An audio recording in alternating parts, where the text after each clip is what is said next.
As part of a weekly review under the IYR talks,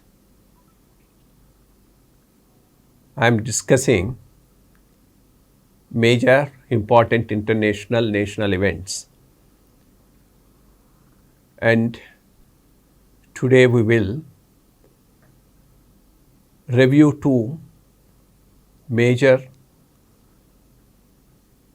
incidents or news that has happened in the last 1 week internationally and nationally. One is the Canada-based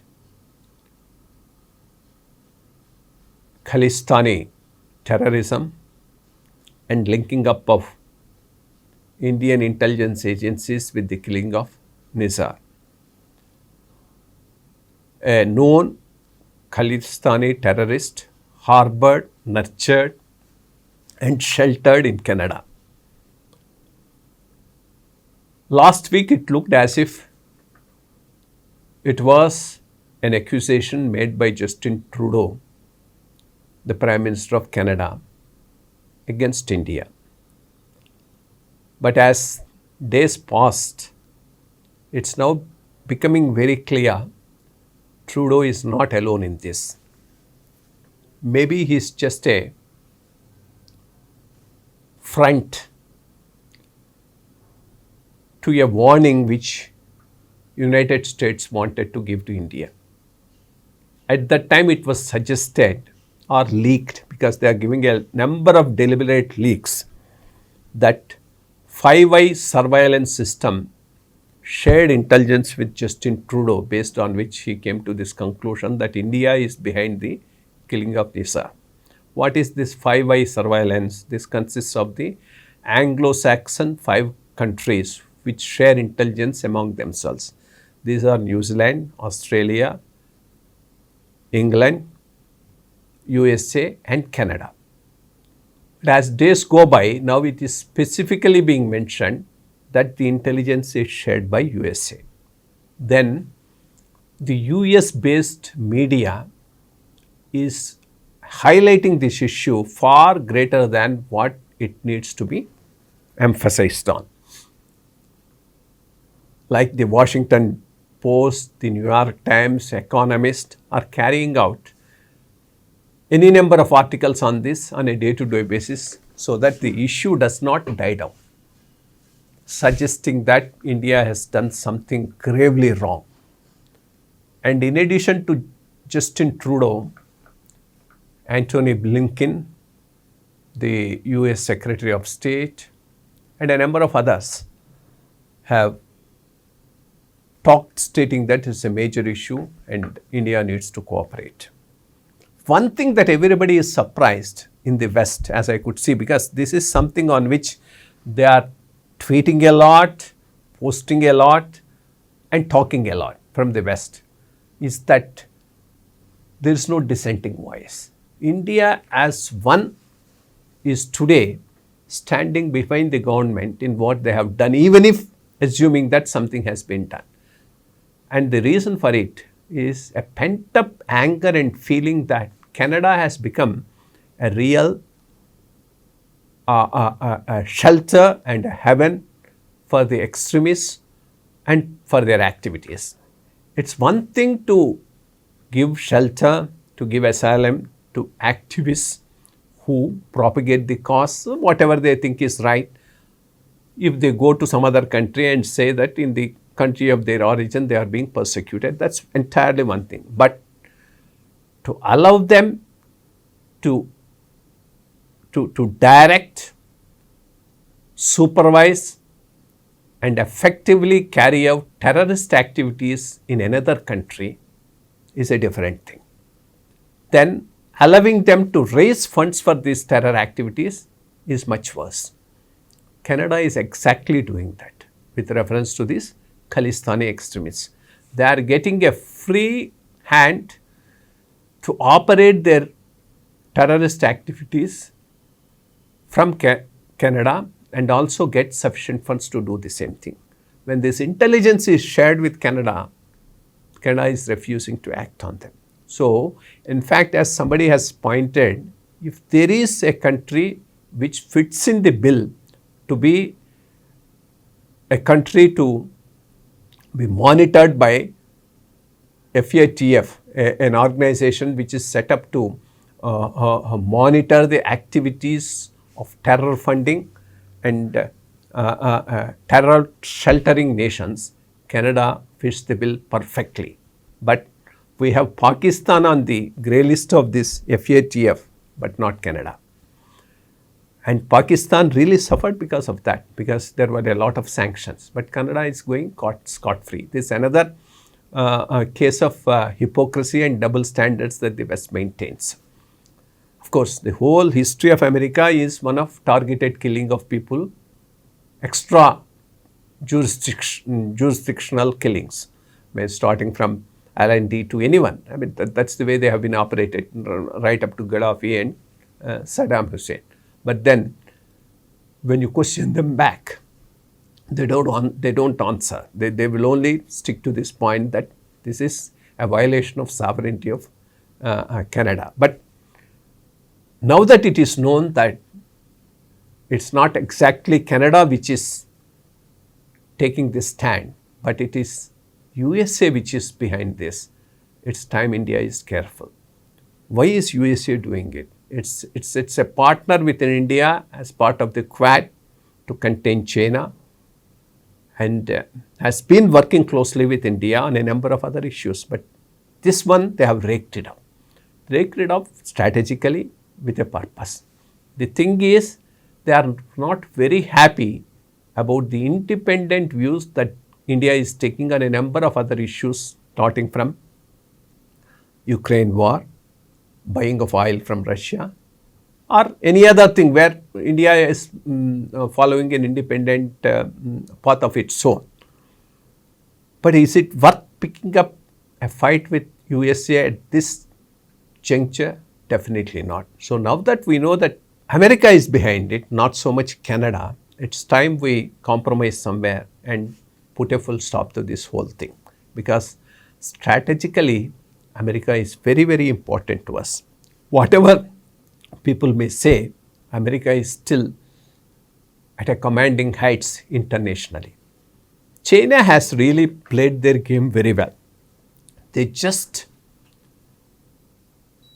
did not pick up a quarrel with America till they were strong, allowed their economy to grow, utilized the Western markets to build up a massive economy, and only when they became very strong, they started taking a independent stand of their own. We are not at that stage. We are not at a stage where China is. So it's time for us to put a stop to this and somewhere compromise and settle the issues and go forward with American strategic partnership, at least for the time being, and look forward to a different day to take up a different stand.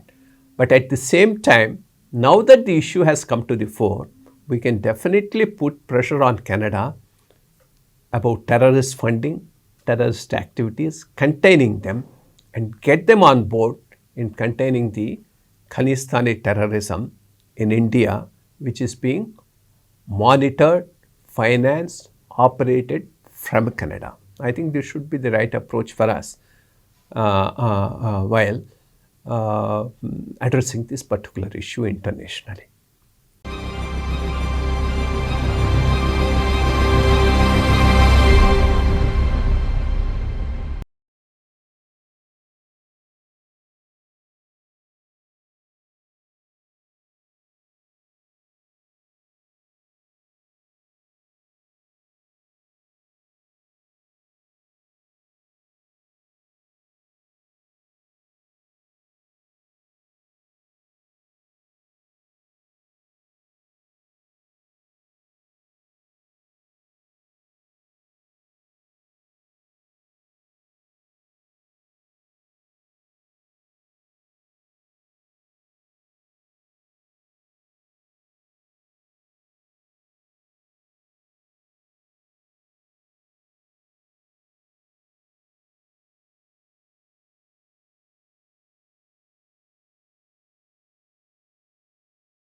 Then nationally, one thing that is making a lot of news nowadays is the simultaneous elections, which we call as Jubilee elections, where the state and the center go to polls at the same time.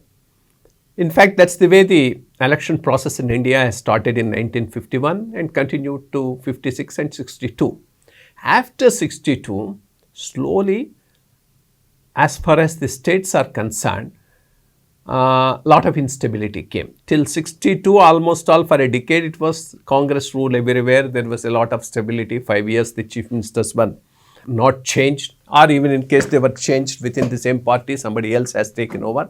But there was no dissolution of the assembly or the parliament. So things went on well. But after 62, in a number of states, coalition governments came, and after 67, they became more. Actually, after 67, it became a much bigger issue. These coalition governments were unstable, could not continue the full 5-year term. So, midterm elections came. So, that particular syncrotic elections that were there earlier got a break. So, we are having different elections to states at a different time and to the Lok Sabha at a different time. A much bigger issue has come somewhere in 70 when Mrs. Gandhi suddenly dissolved the parliament and went for midterm elections. So, the parliamentary elections totally got cut off from the state elections. And in the process, what we now have is each year we have a major election going on somewhere or the other. And this is not good for the country. And it's always better to have simultaneous elections in the larger interests of the country for two reasons. I would put these two reasons as the most important one to go in for simultaneous elections. Some people keep saying about cost. Cost I don't think is a major issue. I mean, if cost is the only issue, you can forget and go ahead with these elections as they are scheduled and have an election each year, because after all, in terms of an economy of India's size, the cost of conducting elections hardly matter. But there are two other important reasons why we need to have simultaneous elections.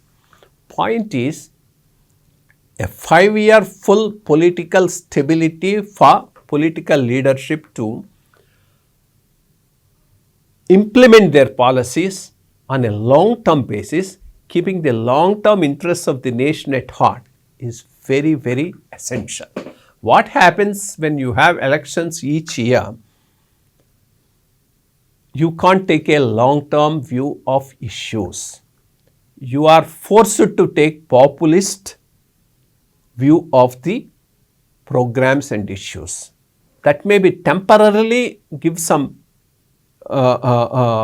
benefit to people, but in the long run, that negatively impacts the growth and stability of the Indian economy. If you don't want this to happen, if you want the political leadership to take a long-term view of the state finances or the central finances and plan for projects, then simultaneous elections are essential. Then the second most important point is the quality time of the chief executive. The Prime Minister is the chief executive of the country. Chief Minister is the chief executive of the state. They are very, very busy. Their time matters, and they need to give quality time for planning, implementing programs for the good of the state, for the good of the country. But when you have elections every year, substantial portion of the time of the Prime Minister is taken away in electioneering. After all, he is a party man and his party has to win. And if the party has to win, he has to go for campaigning, and that is going to be strenuous, and that will put lot of decisions on the back burner because he is not available for taking the decisions in the interest of the country. If that quality time of the chief executive should be available for taking decisions for the progress of the country, for the betterment of the economy, you need to have simultaneous elections so that he is free for the 5 years after being elected to plan and do the work that is required to be done, rather than keep going around electioneering across the state. So, on these two counts, I consider simultaneous elections is a very, very important thing as far as India is concerned. Let's hope Ramnath COVID panel will give some useful recommendations. If this can be done without a constitutional amendment, nothing like that. If it requires a constitutional amendment also, it needs to be done. But given the political atmosphere today, that constitutional amendment may not be possible now, but as and when that type of a majority is available, this is one of the first items on which the government will have to take a view and work on that. Thank you very much.